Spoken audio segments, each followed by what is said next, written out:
He said, "Join me." After watching a widow being mistreated by her in-laws for having twin girls. I buried my husband in late October, after the last leaves let go.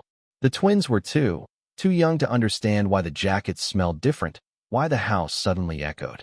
Rent caught up to grief before I could. His parents said, "Come stay with us until you get your feet under you." And in my dazed arithmetic, that was shelter, food, and a place for the girls to sleep where the windows didn't whistle. I packed our life into 8 boxes and a laundry basket of small socks, then moved into a guest room that used to be a sewing room and now smelled like starch and lavender. At first it was rules disguised as help. Breakfast at 7. Shoes by the door. No cartoons before dinner. "We keep standards," Marion said, smoothing a placemat as if it were a thought. Victor timed showers as if water were a habit to break. "Structure is love," they like to say, and I wanted to believe order could be kindness. I wanted to believe so many things that winter. Grief is loud and then, strangely, quiet. It made me careful. I wrote schedules, packed daycare bags the night before, ironed the one blouse that still looked like a plan. The girls learned to stack blocks in silence because indoor voices became library voices became no voices while adults think. When they laughed too loud, a clock would be tapped. When they spilled milk, a ledger appeared, and the word wasteful did work it had no right to do. I found a spiral notebook in the kitchen drawer labeled house. Inside, columns for chores, fines, praise, and family contributions. The girls had a row with stars and empty boxes. Someone had written other above their names and drawn a line to my own. It might have been a mistake. Mistakes don't multiply on their own. The first time Marion said, "You gave this family 2 girls when we needed a son," I thought I had misheard her. The second time, I didn't. The third time, Victor nodded without looking at me, as if agreement could be done with the neck alone. I took my coffee to the back steps and watched frost lift off the grass like a rumor trying to disappear before it got caught. I told myself they were grieving wrong, and I was hearing wrong. I told myself exhaustion makes villains out of the merely stern. I told myself staying meant stability, and stability meant safety, and safety was the only word that mattered. Then the rules got smaller and the punishments got creative, and I started writing dates in pencil I didn't want to remember. The day a stranger said, "Join me," began with a ledger. The girls' chore chart arrived on a Sunday afternoon, printed in cheerful fonts. Marion taped it to the fridge between a calendar of saints and a magnet from a beach we never visited. It was a grid of expectations that pretended to be love. Share toys, say please, stay neat. Each box a tiny referendum on whether my daughters could earn their place. My name appeared at the top, Nora, like a headline I hadn't pitched. Next to it, accountable adult. Victor drew a line under that phrase, as if underlining could make ownership legal. That week, the house learned a new vocabulary.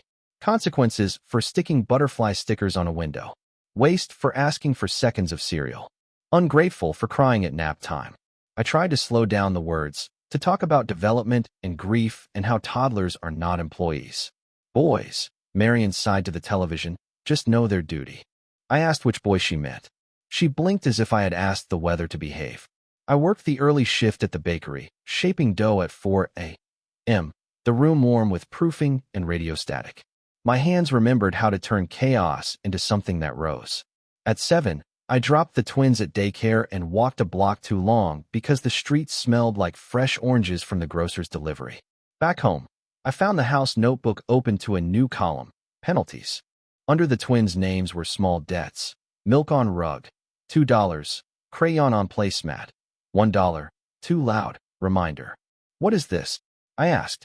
Teaching value, Victor said. Money talks.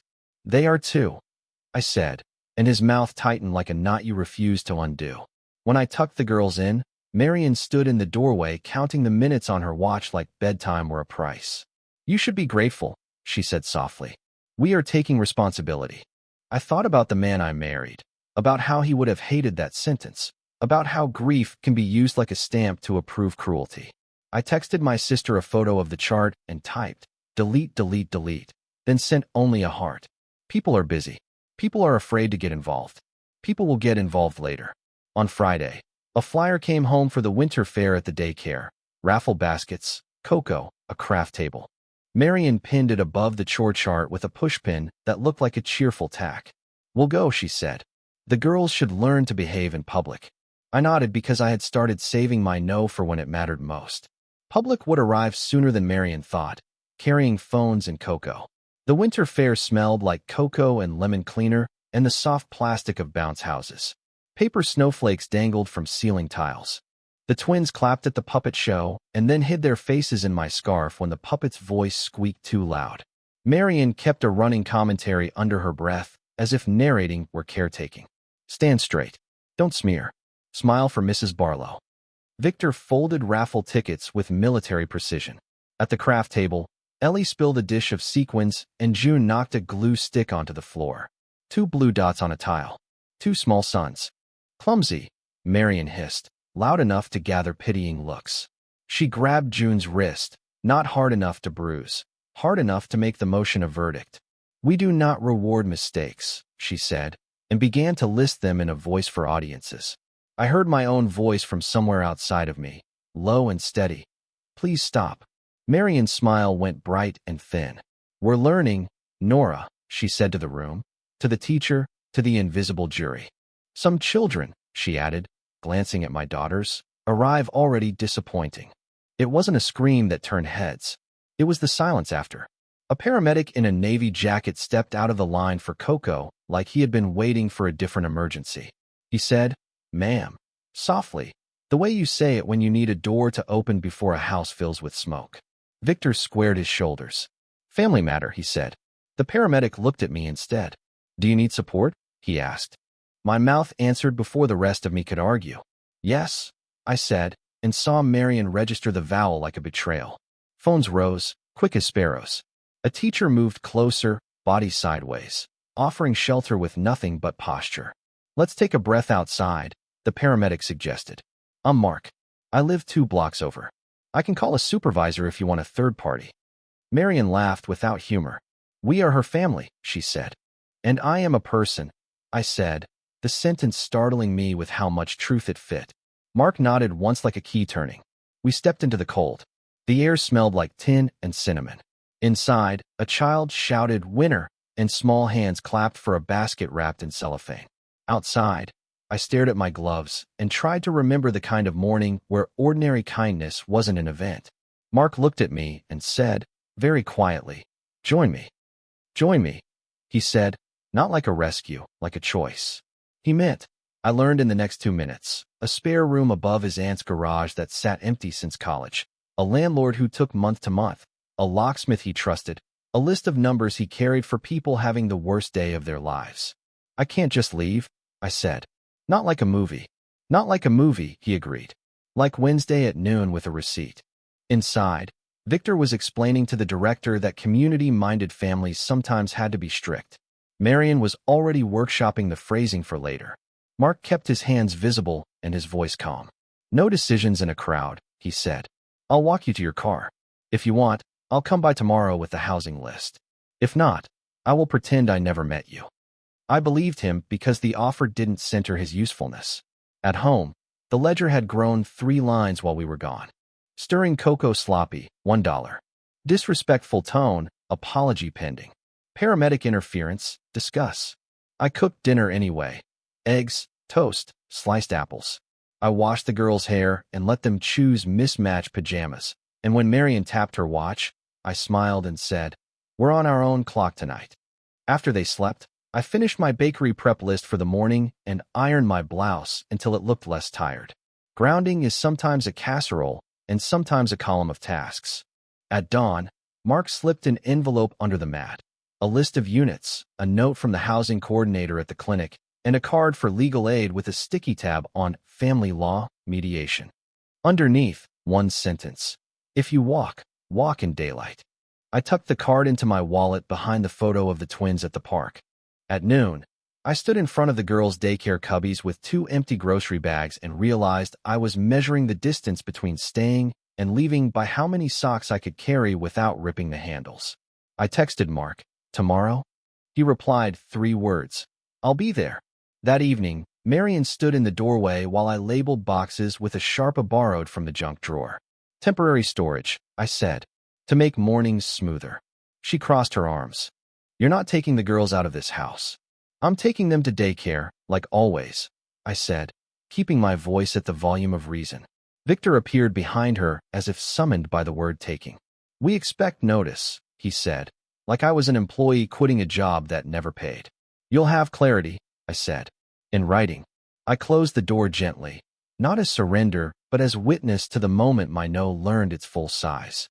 In the quiet, I sorted documents into a zipper pouch: birth certificates, vaccine cards, daycare forms, a copy of the lease I no longer could afford, and the last letter my husband had written me, the one with coffee rings and a sentence about buying more blueberries.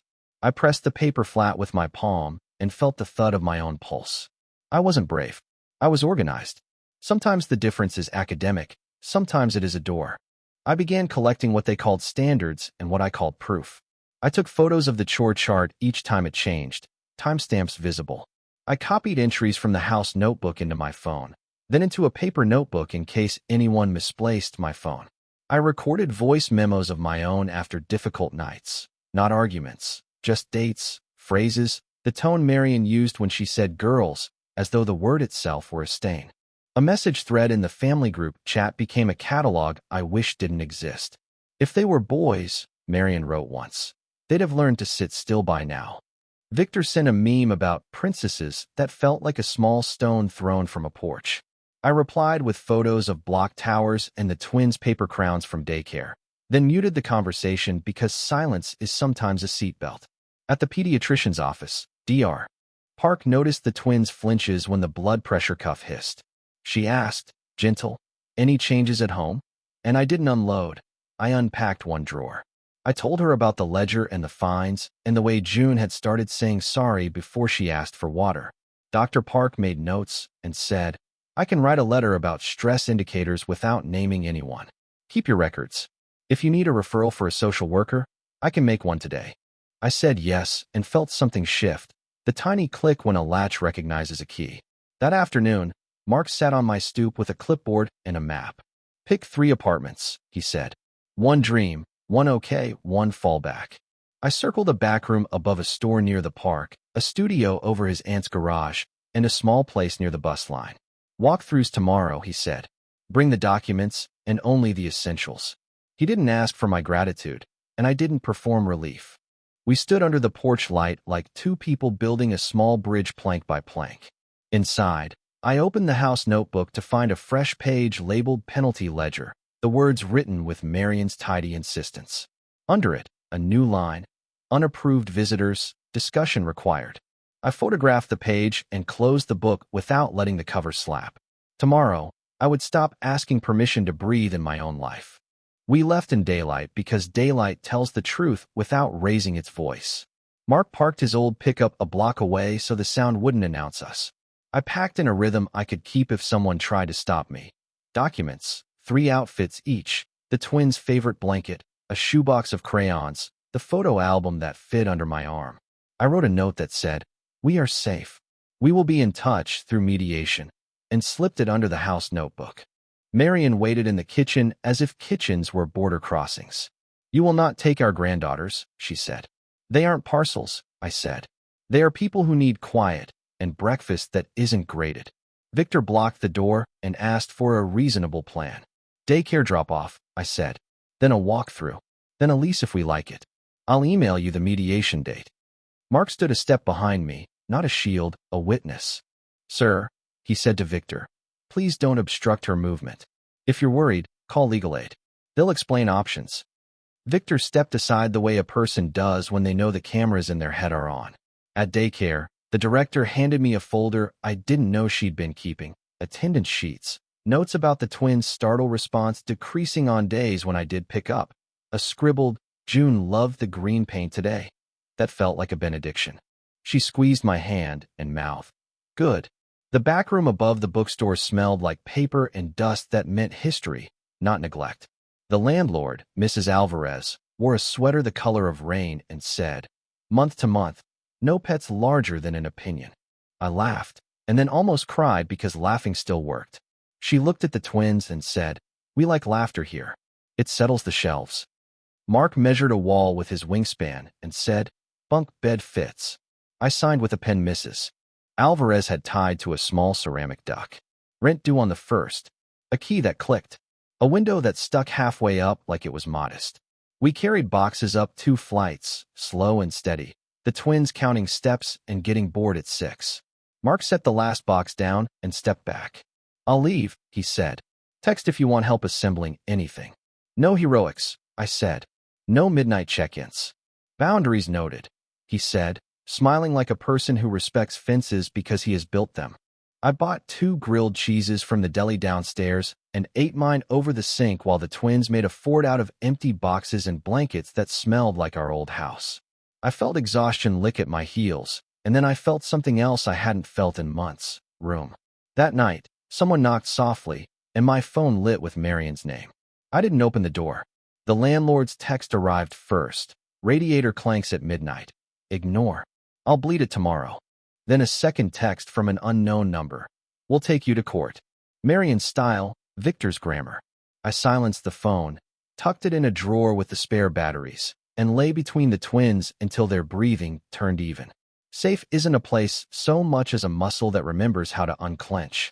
In the morning, Mrs. Alvarez arrived with a step stool and a jar of jam from a cousin who cans feelings. Mark came by with a toolbox and left it on the counter like a casserole. We made coffee in a borrowed French press and sat at the tiny table like co-workers in a break room, not like a script we hadn't consented to. "We should talk rules," I said, and Mark held up a hand.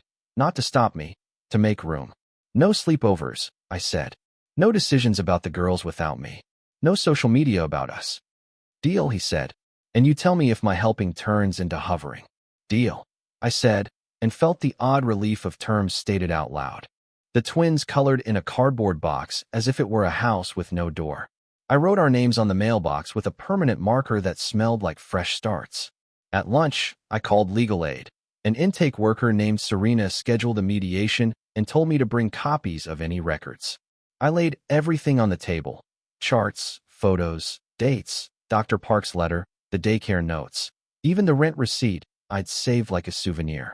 "This is not revenge," I said out loud to nobody. "This is repair." That evening, the girls fell asleep on a pile of quilts by the window. Mark knocked once and slid a small lamp inside, shade taped to keep it from listing. He looked at me in the doorway and said, "You don't owe me anything." "I owe myself steadiness," I said. "That counts," he said, and left before the moment could mistake itself for an ending. When the apartment finally quieted, I opened the red folder Serena had emailed, a checklist and a blank timeline. I filled line after line until my handwriting steadied into something legible even to me. At the bottom, I wrote 3 words, each a small permission: eat, sleep, breathe. Outside, a siren rose and fell, and I realized the sound didn't make me flinch anymore. Tomorrow, the story would have witnesses, and the witnesses kept receipts. The backlash found me through people who mean well by forwarding. A cousin sent screenshots of a group chat where Marion called my move abandoning tradition, and Victor wrote, "Her grief made her irrational. We'll correct course." Someone posted a photo of me carrying a box with the caption, "Running away from responsibility," as if arms full of diapers were the picture of neglect. I closed the apps and made oatmeal. Serena called at 9. "I've scheduled mediation," she said. "Bring copies. Keep your statements factual. No adjectives you'll regret." Her voice had the sanded-down edges of someone who stands between storms and paperwork. Dr. Park faxed a letter to the clinic, language careful, observations clear. The daycare director printed attendance graphs that looked like a heart learning a calmer rhythm. "You're building weight," Serena said. "Courts listen to weight." That afternoon, I wrote one public post and pinned it. It said, "We are safe. We are housed. We will communicate through mediation. Please respect the girls' privacy." I did not post a screenshot of the ledger. I did not post the chart. I did not post the fines. I looked at the drafts folder labeled proof and left it closed like a fire extinguisher behind glass. Marion replied with a subtweet about daughters who forget who raised them.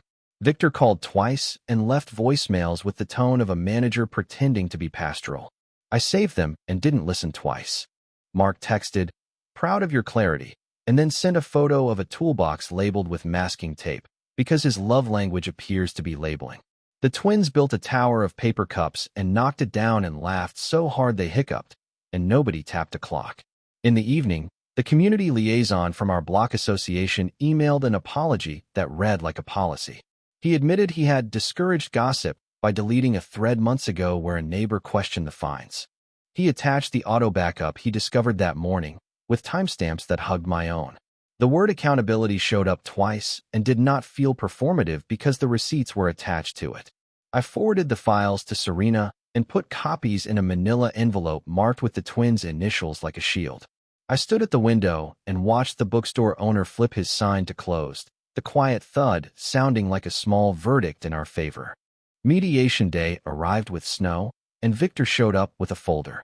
The conference room tried to be cozy with a plant and a woven rug, but it still smelled like toner and rules.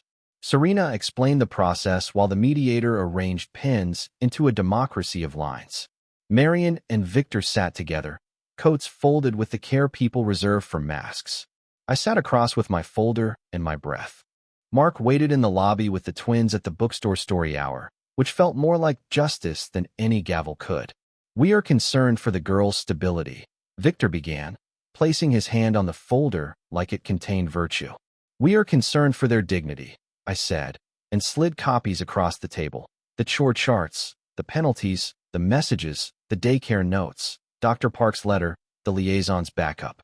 The mediator read quietly, glasses low on her nose. Serena pointed to timestamps the way you point to exit signs without making a scene. Marian said, very softly, "We were grieving." "So was I said. "Grief isn't a coupon for cruelty." Serena called the daycare director in by speakerphone. She spoke in calm, careful sentences, the kind that hold up under crosswind. Dr. Park joined for 5 minutes, said stress markers decreasing and supportive environment correlated, then signed off to see a child with an earache. The liaison read the 2 deleted messages and apologized again, which mattered because people watched him do it. None of this was cinematic. It was paperwork at the speed of mercy. The mediator summarized: temporary custody schedule, no fines or ledgers, supervised visits in public spaces, respectful contact only, joint attendance at parenting education if continued contact is desired. She looked at Marian and asked, "Do you understand the orders?" Marian nodded, eyes on the plant like it might offer an easier language. I exhaled and tasted metal and relief.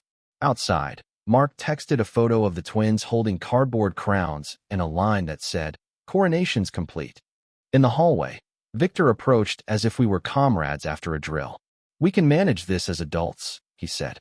"We will," I answered, "by following the orders." He opened his mouth for a rebuttal and closed it when Serena appeared at my shoulder, small and precise as a comma in the right place. Outside, a camera waited, and Marian's friend lifted a phone slowly. She was waiting by the elevator with that particular smile people use when they think spectacle is a strategy. "Say something for the family," Marian's friend said, holding her phone like a badge. I looked at Serena. Serena looked at the floor numbers lighting up, a countdown to either sense or trouble. "We won't be filming today," I said. "Please respect the court's orders." "The court can't tell us what to feel," Marian said, voice trembling with the energy of a door about to slam. "It can tell us what to do," I said, and stepped into the elevator, Serena beside me like punctuation at the end of a sentence that had taken too long to write. At home, I posted a single slide with text, orders in place. "We will follow them. Please do not contact us outside scheduled times. No filming of the children." I added a resource list Serena had approved: legal aid, parenting classes, crisis lines, a link to Dr. Park's clinic. Help is a way to close a door without slamming it. The backlash did what backlash does: flared, bored itself, found another subject by dinner. Neighbors who had looked away looked back with something like apology. One knocked on our door and asked if the girls wanted gently used boots. Another left a bag of oranges. Oranges again. The smell that had made the street bearable now filled our kitchen like a small holiday. Mark assembled the bunk bed while I read the instructions and held screws like a nurse. "I need to say something," he said, sitting on the floor with an Allen key. "Say it," I said. "I lost my sister to family pressure dressed up as tradition," he said. "I will not make you my rescue project." I nodded, my throat doing that heat that feels like shame and isn't. Then we will help each other like grown-ups, I said, and he smiled like a person who had finally found the correct screwdriver. After lights out, I wrote a letter to myself dated and signed. It said, "You are not dramatic. You are responsible." I slid it into the folder behind the court orders and under the pediatrician's note. Paper can't love you back, but it can remind you who you decided to be on a cold Tuesday. In the morning, the church bulletin mentioned us without names or mercy. The bulletin didn't say our names, but it didn't have to. It praised families who hold the line against modern selfishness and asked for volunteers for the Grandparents Guidance Circle.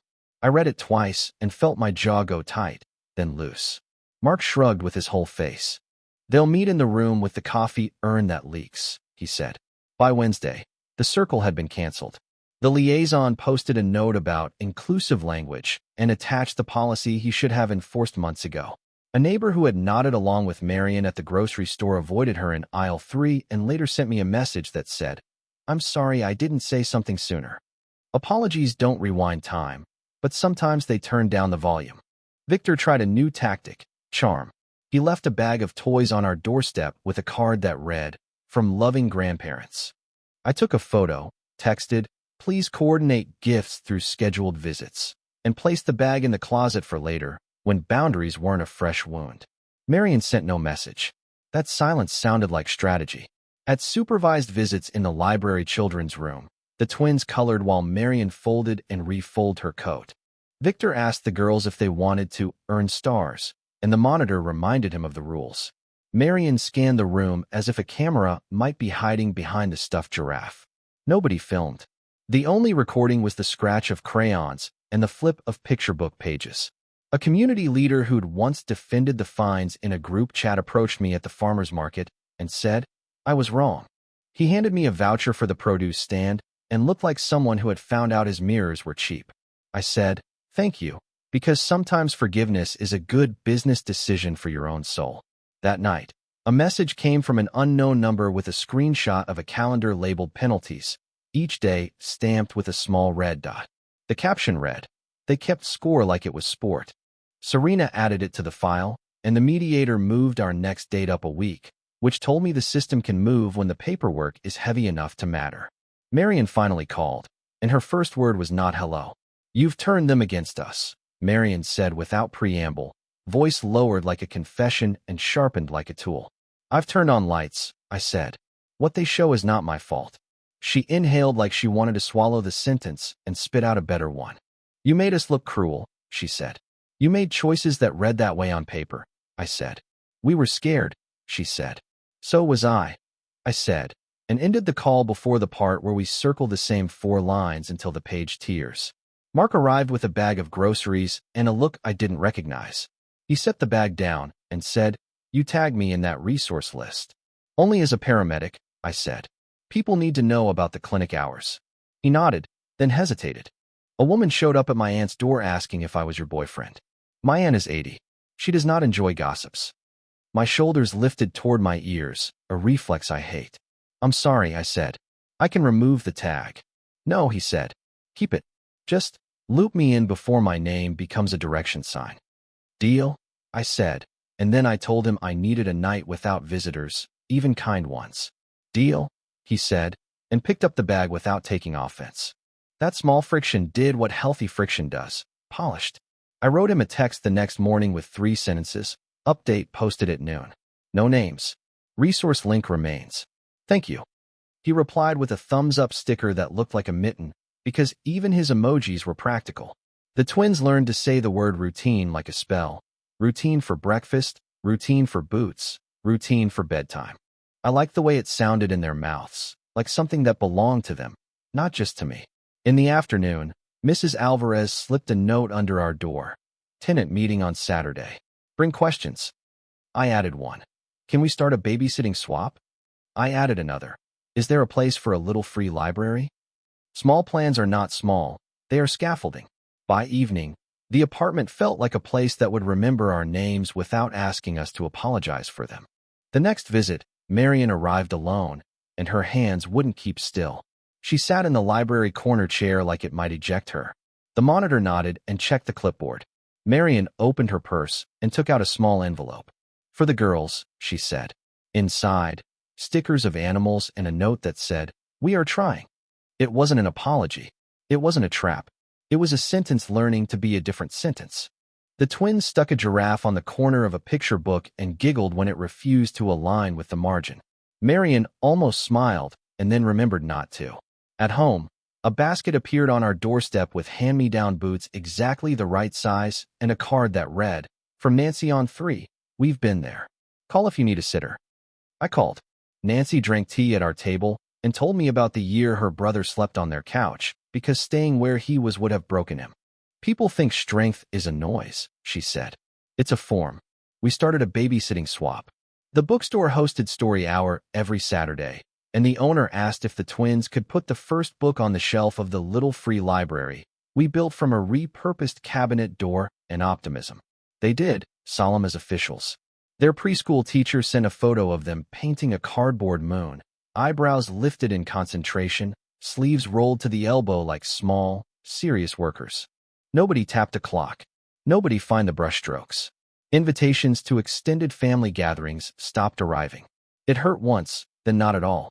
In their place came flyers for tenant meetings, clinic hours, and a potluck where the dish sign-up sheet had more vegetables than casseroles. I brought oranges and wrote, "Nora plus 2 helpers," on the index card, and nobody corrected the math. Serena emailed. Judge approved the temporary orders as standing orders for 6 months. I read the PDF twice, then printed it, and slid it into the folder like a tile into a backsplash. The twins fell asleep early, cheeks sticky with clementine juice, the apartment smelling like citrus and warm paper. From the window, I watched Mark carry a case into the building across the street and wave with the tired pride of someone whose work is heavy and chosen. The next morning, Victor waited by the stoop with a pen and plea. Victor held a document the way people hold umbrellas they think will change weather. "We drafted a guardianship clause months ago," he said, "in case you were overwhelmed." He offered the paper like a kindness, like a life raft, like something that wouldn't flip. I didn't take it. "That clause isn't valid," I said. "Serena reviewed the copy you filed with the rental office. It was misrepresented as a pickup authorization." His face did a sequence I'd only seen once before, when the coffee machine at their house sputtered and produced tea. He exhaled, sat on the stoop, and rubbed the bridge of his nose like a man trying to iron his brain. "We thought we were doing right by the family name," he said. "Do right by the girls' names," I said. He nodded once, the neck version of a truce. "I will follow the orders," he said. "I will make her follow them." I said, "Make yourself follow them." And we left the sentence like that. Not neat, not messy, simply true enough for Tuesday. Inside, I laminated the daycare pickup cards because I am the kind of person who laminates when she is tired of replacing. I taped a schedule to the fridge that had 3 lines and no stars. Breakfast, play, rest. The twins cheered for the simplicity of it. Routine is a gift you wrap in the same paper daily until it feels like a song. At night, I stood by the window and read our names on the mailbox again. Nora plus Ellie plus June. No hyphens indicating conditions. No footnotes. No asterisks. The plus signs looked like 2 small crossroads we decided together to walk. Mark texted a photo of a sky the color of tin and wrote, "Storm coming. Got flashlights?" "Yes," I wrote, and meant more than batteries. Serena called to confirm the next review date and asked, "Anything else you need?"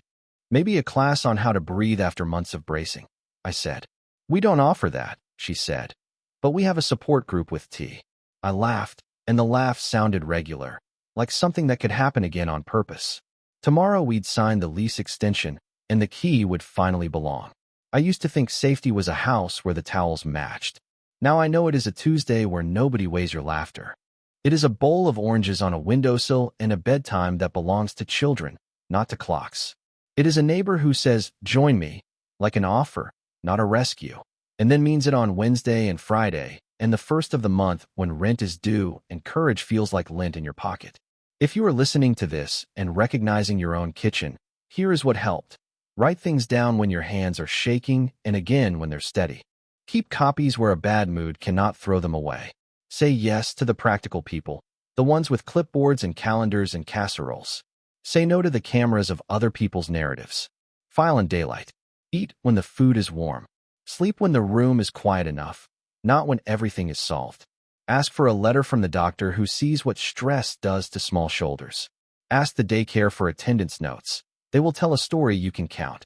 Let legal aid turn your pile of proof into a path. Let someone carry a box while you carry a child. As for love, do not make it a trophy for survival. Make it a habit.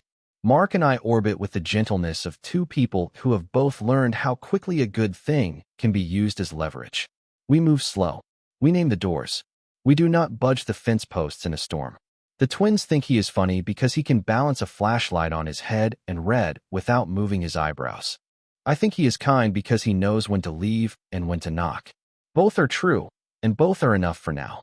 Marion still folds and refolds the coat at visits. Victor brings coloring books he bought with cash and receipts. They speak less. They watch more. I do not know if we will ever be friends. I do know that I will not return the ledger to their kitchen. I keep mine with the court orders, under the letter to myself that begins, "You are not dramatic. You are responsible." And because responsible also means generous, I keep a copy of the resource list on the fridge for anyone who asks quietly, "How did you do it?" Humiliation taught me to whisper. Agency taught me to sing at speaking volume. Earned safety sounds like quiet laughter even when the radiator clanks. We are not a headline. We are a routine that loves us back. If you need permission to start, I am handing you a pen, a folder, and this sentence. You are allowed to choose people who choose your children. Tomorrow we sign our names, and nothing else, on the lease.